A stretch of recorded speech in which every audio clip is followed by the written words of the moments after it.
If you like our podcast, we think you'll love our Next Economy MBA. It's a 9-month learning journey for entrepreneurs, intrapreneurs, and aspiring change makers alike. Our MBA gives emerging leaders a new set of blueprints for creating life-serving, regenerative organizations. We explore topics like regenerative finance, cooperative models of ownership, alternative economics, and much more. You'll leave inspired by the stories of leading Next Economy organizations, and you'll be nourished by a community of mission-aligned peers. So we invite you to join our flourishing community of more than 275 alumni and growing. Visit lifteconomy.com/MBA to learn more. That's lifteconomy.com/MBA to learn more. Cohort 7, our newest cohort, begins on September 21st, 2021.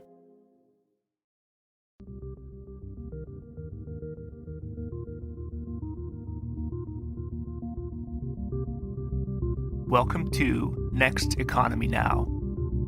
The goal of this podcast series is to highlight the leaders who are taking a regenerative, bioregional, equitable, democratic, racially just, and whole systems approach to creating the new economy. Hello, I'm a partner at Lift Economy, Erin Axelrod here with my guest today, Cheryl Whilby. She, her, those are her pronouns, and she's the communications director for Soulfire Farm. So Cheryl first discovered her passion for food systems during her senior year of undergrad and studied food insecurity issues and how these matters disproportionately impact BIPOC, Black, Indigenous, Person of Color communities. She moved to Albany, New York in 2016, and from 2016 to 2019, coordinated the recovery of fresh fruits and vegetables from local farms, wholesalers, and other community partners for redistribution to food pantries, soup kitchens, and shelters as Capital Roots Squash Hunger Coordinator. Since 2018, she has served as the market manager of the Schenectady Green Market, where she works to make fresh, local, and healthy food accessible for all. And she's the communications director at Soulfire Farm in Grafton, New York, where she supports programming that educates people on racism in our food system and provides BIPOC folks with the tools to be farmers and food justice leaders in their communities. She's also a part of a working group of Black food systems leaders developing an anti-racist toolkit for farmers markets in collaboration with the Farmers Market Coalition. Cheryl, welcome to the show. Thank you so much for having me. I'm really excited to be here with you today. Thank you so much for taking the time. Would love it if you'd kick us off with a little bit about Soulfire Farm, your role, and a little bit of history of the farm and how you got involved. Yes, so Soulfire was founded in 2010 by our amazing co-founders, Leah Penniman and Jonah Vitale-Wolf. And the farm was really founded out of a need that was expressed by the community that they were living in at the time, the south end of Albany, which was and still is a food desert, a predominantly Black and brown community where it's easier to acquire things like soft drinks and chips and fast food than it is to get access to fresh fruits and vegetables. And that's because the nearest grocery store is over a mile away. And if you don't have a car, that's a really significant barrier to have access to fresh fruits and vegetables. So this was the case for Jonah and Leah and their family, and their only real option to get fresh fruits and vegetables was through a local CSA, community supported agriculture, which was definitely more that they could afford, but they didn't really have any other options. And the pickup point was like over 2 miles away, no car, and they had a newborn and a toddler at the time, that they were making this long journey to get this food. And the community they were living in, eventually word got around that Leah and Jonah actually know how to farm. So their community asked them, hey, how about y'all start this farm for the community and grow food for us? And Leah and Jonah, I'm pretty sure they were very hesitant at the time with all that they had going on in their lives, but they also were just really committed to their community and deeply cared. And so they agreed and started this farm for the people. Leah and Jonah, they gathered together what savings they had, got loans together, income from their jobs, ended up buying this pretty marginal, rocky, sloped land out in Petersburg, New York in 2006. And after about 4 years of really building up the infrastructure, improving soil health and all of that, the land became Soulfire Farm in 2010, and they began their journey in this important work of feeding people in their community. Now, my story in being connected with this work, I'm currently the communications director at Soulfire Farm. I say currently because I feel like my position has changed every year, literally since I started in 2019. So it might be different next year. But I joined in this work out of my belief that everyone deserves equal access to healthy food options. And unfortunately, this is not the case in this country. And we live in a society where there are families living under food apartheid. We use this term food apartheid, which really speaks to the fact that this system, our food system, it involves systemic racism and relegates predominantly Black and Brown communities to limited access to healthy food options, really causing our communities to experience higher rates of chronic illnesses like hypertension and diabetes, which are all really diet-related illnesses. And I feel like my family was no exception to this. My parents are immigrants from Jamaica, and my father has been living with diabetes since as long as I have been on this earth. And I remember growing up, my father worked multiple jobs to provide for his family. My mother also worked hard, labor-intensive jobs like cleaning houses. And even as hard as my parents worked, I remember nights when things like rice and canned salmon, corned beef were in pretty regular rotation on the dinner table. But I can't remember things like salads or variety of vegetables being a large part of my diet. And it wasn't really until I took a course in food insecurity in college that I really started to understand and even develop the vocabulary to articulate what my family was experiencing. And I feel for me, that's when I kind of felt that calling to do something to change this for other families who were experiencing this, which is part of the reason I got involved with Soulfire's food sovereignty work. And when I first moved out to the capital region, Albany, Troy area, upstate New York, in 2016, I worked for a food access organization you mentioned, Capital Roots, recovering food to bring to food pantries, soup kitchens, and shelters. And I started managing a farmer's market in 2018 on top of this job. So really, this is a time for me to just get more deeply involved in our local food system, a time of learning and growing.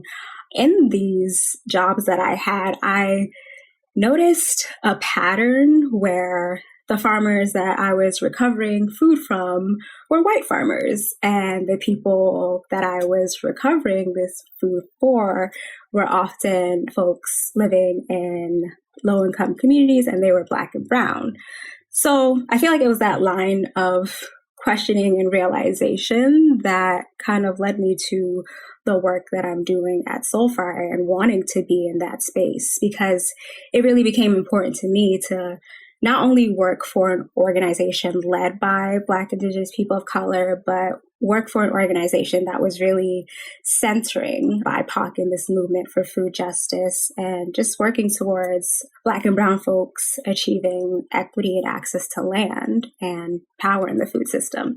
Lastly, I would say that I want to give a shout out to my ancestors as well for playing a role in the work I'm doing today. My grandfather and my grandmother were actually farmers on my dad's side. So I feel like it makes sense that at least one of my father's 6 children would be called to this work and would be called to being on the land.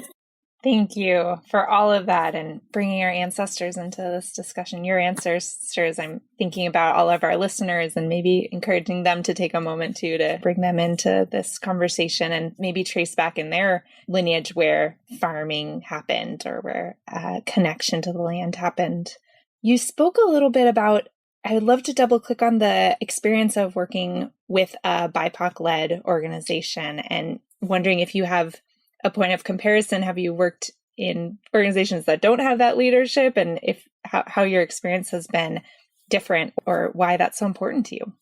Yes, I feel that's really important to work for a BIPOC-led organization in this specific work of food justice, because again, a lot of the folks who are experiencing food insecurity, who are living under food apartheid, are people of color. I feel that it was, again, my own lived experiences that made me feel like this is something that I wanted to pursue in life. And being amongst other people who also share those values, but not just only sharing the values, actually having lived it, is really important when you think about specifically Soulfire's work in trying to implement policy related to farmers and addressing food insecurity issues in our country.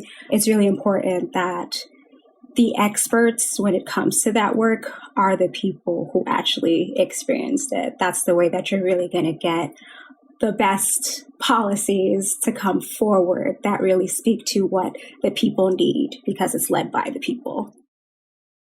Absolutely. When I first reached out to you for this interview, you sent back this great document entitled The Beyond Heroes Guide. Can you talk a little bit about that guide and what it means? And I just want our listeners to hear these intricacies of the thoughtfulness at Soulfire Farm. Yes.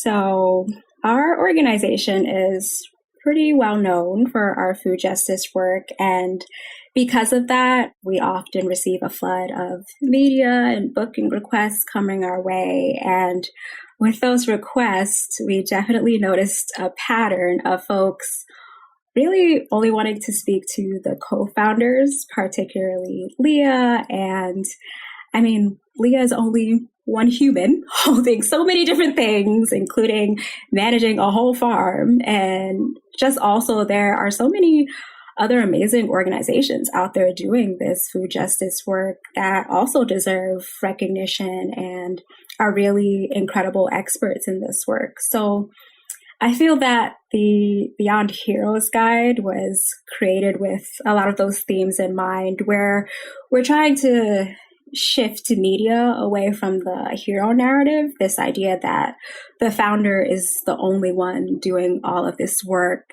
So really getting folks to, for one, check that belief and instead consider involving other voices of folks on the team who are also responsible for making this work happen. And again, we also want to make sure we're sharing space with our other comrades in this work. So we often refer speaking opportunities to other folks in our networks instead of having someone on our team take it on. And by doing this, so far we've been able to redirect around 75% of media speaking requests to our comrades. So it's really, again, important that we share this space, this platform to uplift the voices of other folks making really incredible strides in this work. Lastly, I'll mention that this guide is actually a part of a larger series we launched this year to be really more transparent with community about ways that we're implementing different ideas and practices toward collective liberation, essentially. And this series is called our Praxis series. Within the series, we are sharing the guide, like the Beyond Heroes Guide. We're also sharing our equity guide for funders, which really just has some great questions for funders to think about before approaching BIPOC-led organizations to, again, have that internal conversation and check-in to make sure that you are really considering BIPOC folks' needs when you're someone with so much power and wealth, and considering where that power and wealth came from and how these grassroots organizations that you're reaching out to, how that wealth impacts them and their families. These guys are really just opportunities for us to be transparent with folks, and they are readily available on our website. We're sharing it on our Love Notes monthly newsletter, as well as our social media. Yeah, we want everyone to be able to see this and access it. Incredible, Cheryl. Thank you for that work and that transparency. So critical, so critical. So even at the beginning of this conversation, we were talking a little bit about the many hats you wear and how sometimes you're on the farm and sometimes you're managing this amazing array of transmitting the information out to the world and communications. Is there anything you'd like to share about the balance between those two and what that looks like in your day to day? Yeah, I will say that I really enjoy having that flexibility and balance of this work where one day I could be working on grants for the organization and dealing with communications with community and funders and helping out with fielding those media and booking requests I talked about earlier. And then the next day I can be at the farm actually having my hands in the land harvesting for our solidarity shares, which go out to community members living under food apartheid. I also feel that it's important that I have those moments, even though my work is mostly centered around being at a computer and doing grant writing. It's important that I also have those experiences actually out at the farm and being in touch with the land, because part of grant writing is storytelling. And the way that I become a more authentic storyteller is by actually having that experience and seeing firsthand it looks like to pack a CSA share, what it looks like to be at the farm during our immersion season where we're teaching folks from all over the country how to be farmers and food justice leaders, and having that one-on-one interaction and those experiences with folks is really important to the desk work that I'm doing. I really got that sense when you were describing the media component and how you've been able to push out media opportunities to 75% of them out to other members of the community. I got this metaphor of like ecology, how, even like water, if it's concentrated in a steady stream and directed in one place, it can be actually really detrimental. Like it can be really burdensome on that one place. But if it's spread out across the landscape, then it's shared by all the microorganisms and plants. And what are you harvesting at the farm right now? Right now, we actually had a CSA share go out today. We package for our Solidarity Share members every Thursday, and we're delivering again to folks in Albany, Troy communities living under food apartheid, folks who might be refugees or new Americans. This week, I believe we had a lot of good items in there, like string beans, Swiss chard, definitely some more broccolini, Brussels sprouts, hot peppers, lots of good stuff. And we also are giving folks eggs as well. And when we have it, we do have meat birds at the farm. So sometimes we'll be able to include our chickens from the farms in our share. But yeah, our Solidarity Share is really one of the most important programs I would say that we have at the farm, because again, it's what the organization was founded on, feeding the people. So through our Solidarity Shares right now, we are feeding about 25 families. And then through institutional partners like the Refugee Center in Albany, we're able to reach even more families. So it's probably closer to 60, 65 families that we're serving through this program.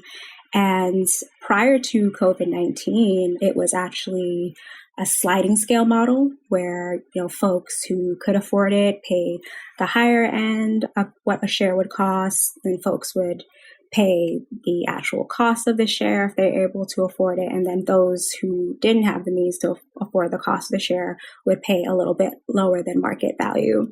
So this made sure that it was affordable for everyone. But with COVID-19, we really felt the need to move towards making these shares free of charge for everyone that was participating. So in 2020, our Solidarity Shares took off, and we're doing this doorstep delivery to folks free of charge, which is really amazing and much needed right now during this pandemic. Could you talk at all about the selection or application process for those shares? It's kind of mind-blowing. I imagine listeners are maybe wondering, like, how does that work? Free food, So share some insights with us about that. Yeah, so it's really based on an honor system. It's self-reported income.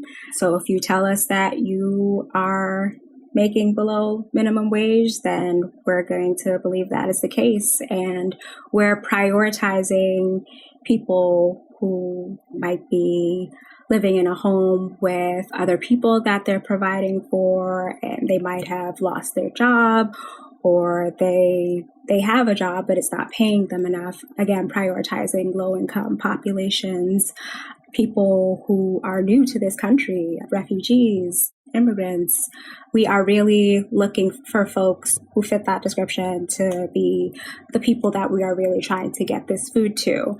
Before, it was a solidarity share model. When it was a sliding scale CSA model, obviously it was open to a lot more people because we needed folks who did have the means to be able to spend more on a CSA share to be able to offset the costs of the program. But now that we're doing this free of charge, that means looking at other sources of income to be able to subsidize the program. And for us, that looked like launching our online store last year, where we're selling medicinal teas and salves and merchandise to folks in our immediate community and of course, all over the country as well. So that's been a great way to be able to get our medicine out to folks who have really been asking for this for a long time. People come to the farm prior to having the online store and they're like, yeah, we really wish that we could have the opportunity to purchase teas from you and salves and things like that. Because before we would only make these products for folks who are participating in our CSA program or people who are coming for our immersion programs. But now we have the opportunity to make this more widely available to folks. And I believe last year we actually sold over 900 units of teas that we made from our farm just in our first year of launching this online store, which has been really amazing. And going back to all of the many hats that I wear, those numbers associated with the number of units we sold outside the online store is really important to me because that was one of the projects that I worked on, getting the store set up and having all the merchandise listed and everything and doing advertising. So it was really nice to see that it was well received by the community. Congratulations. That's such an amazing achievement. I didn't even know that. And I've been paying attention as much as I could. But that's exciting that our listeners could even participate in some way and buy some of your teas. And I am curious, there's a question that just sparked, which is when the CSA moved from the sliding scale to the Solidarity Fund, where did those CSA members go that didn't participate in the Solidarity Fund? Did they go to supporting other locally owned BIPOC farmers? Or do you have any insight? Maybe you don't know, but maybe you have a sense of. Yeah, I can't say for sure where everyone went, but I can say that after we made the transition of no longer having the CSA model, we did offer to community members the option to receive a voucher from Soulfire Farm to be able to purchase CSA shares from other local farmers in the area. Within the capital region, to be quite honest, there aren't many other BIPOC farmers. So it was probably mostly white farmers that folks might be purchasing from. But really the goal here was to make sure that people who wanted access to fresh fruits and vegetables but could no longer necessarily get it through our program, they were still getting that access. So that was really the priority. I know you've got a lot of different people on your team doing various activities, so this might not be in your domain to speak about, but I imagine our listeners might be interested to learn about the BIPOC training programs for farmer training and how you've been activating the replication, if you will, of BIPOC farmers in other regions and other communities. Could you talk a little bit about those training programs? Yes. So to start, I will say that 2021 was the first year since COVID-19, we've been able to host our training programs again. Last year, they were canceled. So we're just really excited that we finished up our last cohort of this season for the Soul Fire Farming Immersions about 2 weeks ago. But within these immersion training programs, it's an opportunity for folks from all over the country, whether they are aspiring, beginning, intermediate growers, but we're prioritizing Black, Indigenous, POC farmers to come and learn about regenerative farming practices at our farm, specifically Afro-Indigenous farming practices in a really culturally relevant, supportive environment. And by the end of the program, we make sure that folks are equipped with the knowledge to grow and prepare their own food and really have the tools to begin a comprehensive commercial farm if that's the path that they choose. And actually within our applications for the immersions, which I know very, very detailed because I was often the person reading all of the applications and selecting folks. So within our applications, we're asking people like, do you plan on making farming a career? Do you plan on using the skills that you learned here to be a food justice leader within your community? So we're prioritizing folks who really have that passion and drive to make farming or food justice work a career path for them.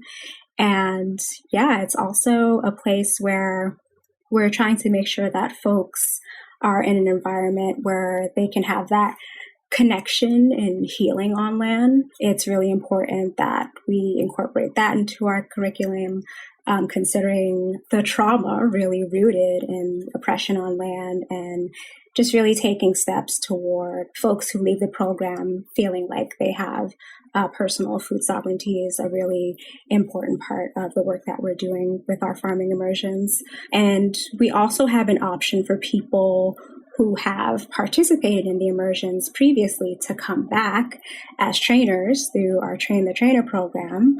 So these are people who have like over 2,000 hours of growing experience. And it's an opportunity for them to come back and, you know, be mentors for this next cohort of farmers and just build community and connection. And yeah, I would say of all the programming that we have at Soul Fire, it's one of the most important pieces of our work, because at the end of the day, we are doing this to make sure that Black and brown folks have a say, have stake in the food system. And that looks like more of us owning land, more of us being farmers, which right now the number of Black and brown farmers in this country is extremely low. Black farmers, there's under 2% of farms owned by Black farmers right now. And this farming immersion is part of that work to reverse that dangerously low statistic and make sure that there's more of us with the ability to be farmers in this country. And I will say that in addition to our immersion programs, we recently launched our Braiding Seeds Fellowship, which is another huge part of our work and getting more Black and brown farmers out there. And with this fellowship, it's in partnership with our friends in the South, the Federation of Southern Cooperatives. And we're really just providing folks with the resources, professional development, and mentorship to support their livelihood on land. This is our first year, and we just selected our first cohort of 10 folks from the Northeast to the Southeast. And within this program, folks are being given a $50,000 stipend, a menu of professional development opportunities like one-on-one to mentorship, workshops, business plan support, just everything that you'd really need to be able to support your livelihood as a farmer, because we want to set folks up for success. We want to make sure that they start this journey and see it through. So we're really excited about the Braiding Seeds Fellowship. Like, this is something we've been dreaming of for years, and it's finally happening. Congratulations on that brilliant strategy to remedy some of those big obstacles and barriers for farmers. So well designed, well done. I wish you all the Success in the world for you and for the fellows. Okay, I'm curious about decision making at Soulfire Farm. Can you talk a little bit about your experience? And is it like normal, like top-down decision making, or is there some other strategies that you're employing to make decisions as a nonprofit that you're a part of? Yeah, so at Soulfire, we have distributed leadership. You probably heard me mention earlier that we have co-directors. We don't just have one director at the farm. We're making sure that there's more than one voice being heard and being heavily involved in the decision making of the organization. As a nonprofit, we of course have a board, which is predominantly Black and Brown folks from the community, folks who have experienced food insecurity and are also people who are doing amazing work within their own careers related to food justice. Like one of our board members is one of the co-founders of the Black Farmer Fund. Karen Washington is our board president. Yeah, so just all these amazing folks coming together to help support and run this organization is really great. And yeah, for the employees at Soulfire, we're all involved in the decision making as well. The co-directors are the folks who are having those conversations with the board about policy changes, but every single step along the way, everyone on the team is being consulted. We most recently, actually this week, we had a staff survey about, reviewing the budget. Is there any line items that you would like to change? Or is there anything that you feel we should be including for 2022 that isn't included here?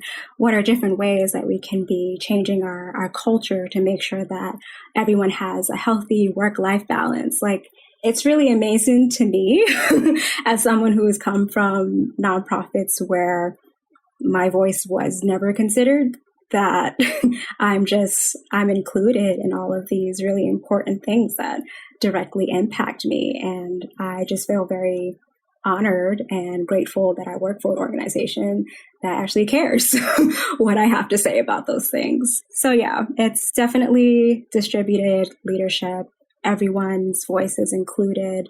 And there's also space to have your voice included in ways that feel most comfortable for you. So maybe you don't necessarily want to have a one-on-one conversation with a co-director about things that you want to change. You would feel more comfortable talking to a board member about it. Like, there's space for that flexibility to make sure that whatever feels good to you, we're making sure that your voice is included regardless. My mind is blown. That is so radical to hear coming from the nonprofit space. So Thank you. Thank you for that leadership. I hope all of our listeners go home to their local nonprofits and say, hey, have you thought about transparency with financial management with all your employees? Have you thought about asking them how to improve quality of life? That is so great.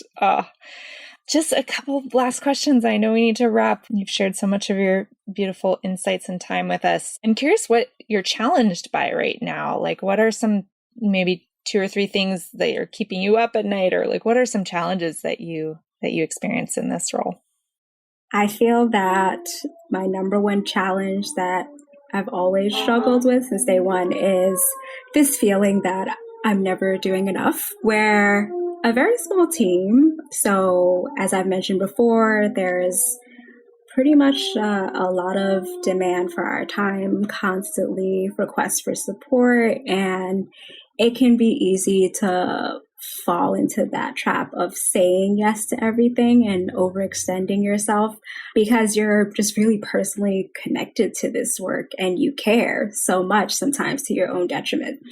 I'm constantly worrying about if I'm doing too much or I'm doing too little with all the work and responsibilities that I'm holding at Soulfire and outside Soulfire. It's always a challenge to balance my multiple roles, and just also always worrying if my team feels supported by the work that I'm doing and making sure that I'm showing up in the ways that they need me. And sometimes that's not always communicated what is needed. So kind of reading in between the lines to see where you are actually needed to step in, or just asking frankly, like, hey, what is it that you need from me? Feeling comfortable to say that you see that there is a need, and asking that person what they need from you sometimes can be a challenge, because I think for me personally, I worry about stepping on toes in any way or making folks feel like I'm trying to take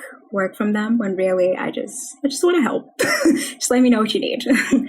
Yeah, and I think that kind of goes hand in hand with, for me, trying to prioritize self-care. I'm trying to take that a lot more seriously, because, if you're not getting enough rest and rejuvenation, like you're extremely exhausted and just struggling all the time, you're not really helpful to anyone. So you need to take that time for yourself to just, regroup and come back the next morning with fresh eyes. And I'm trying to actually incorporate into my work-life balance, which is always a challenge, because I feel like I just want to just keep going all the time. And that's not healthy. Thank you for that vulnerability. And one thing I heard you say, which is actually a pattern that's been echoed from other podcast guests that we've had sharing that wisdom, is that it's really hard to express our needs clearly with one another. For some reason, we've been trained that that's like inappropriate, and so I appreciate you highlighting that. Yeah, it's that feeling of not wanting to be a burden in any way, I feel like. At least that's what it is for me when I struggle to express my needs. Like, I start to do it, and as the words are coming out of my mouth, I'm like, oh, maybe I shouldn't have said that, because now I put something else on their plate and they have something else to worry about. So how do we navigate that? Lifelong process. Thank you for, I think, naming it sometimes is an important part. Appreciating you. And also, of course, the self-care reminder. So good. I hope that you are able to, after this podcast, nourish yourself in whatever way it would feel best to you. And we always close by asking, what do you need right now? How can the listeners help you grow your work in the next economy? So are there a couple things that could be supportive that you need from us?